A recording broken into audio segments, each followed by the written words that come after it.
সবথেকে মূল্যবান সময় ও দিনগুলোকে বিক্রি করে দিয়েছি আমি টাকার কাছে। টাকার কাছে বিক্রি করে দেওয়ার মানেই হচ্ছে প্রবাস। নিজেকে শক্ত করে ঘরে উঠানোর জন্য জীবনে একটা ধাক্কা খাওয়া অনেক প্রয়োজন।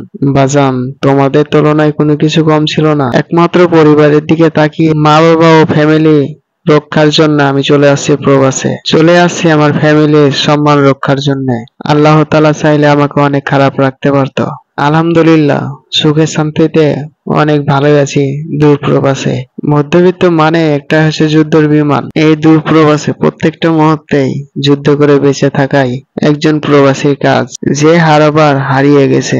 আমি মানুষটা ছোট কিন্তু আল্লাহ তাআলা মনটা আমার দিয়েছে অনেক বড়। কপালটা একটু খারাপ, আমি একটু গরিব। আমি খারাপ থাকি সেটা আমার সহ্য হয়ে গেছে, কারণ গরিবদের সহ্য অনেক, ধৈর্য দিছে আল্লাহ অনেক। প্রত্যেকটা গরিব মানুষের ধৈর্য অনেক, তাই গরিব মানুষগুলো কখনো কষ্টকে ভয় পায় না।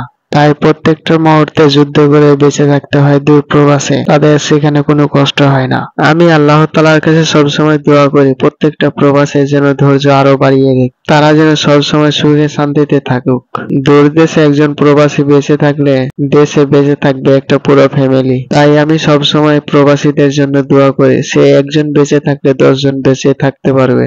10 জনকে সুস্থ রাখার জন্য একজন প্রবাসী যথেষ্ট। তাই আমি দোয়া করি প্রত্যেকটা প্রবাসী সবসময় যেন ভালো থাকে। আল্লাহ তাআলা তাদেরকে অনেক ভালো রাখুক। ভিডিওটা ভালো লাগলে লাইক কমেন্ট শেয়ার করে পাশে থাকুন। আর আমার ইউটিউব চ্যানেলে যদি আপনারা নতুন হয়ে থাকেন, চ্যানেলটা সাবস্ক্রাইব করে পাশে থাকুন। চ্যানেলটা যারা আগে থেকে সাবস্ক্রাইব করে রেখেছে তাদেরকে অসংখ্য ধন্যবাদ। ভালো থাকুন, সুস্থ থাকুন। খোদা হাফেজ। BD Raj.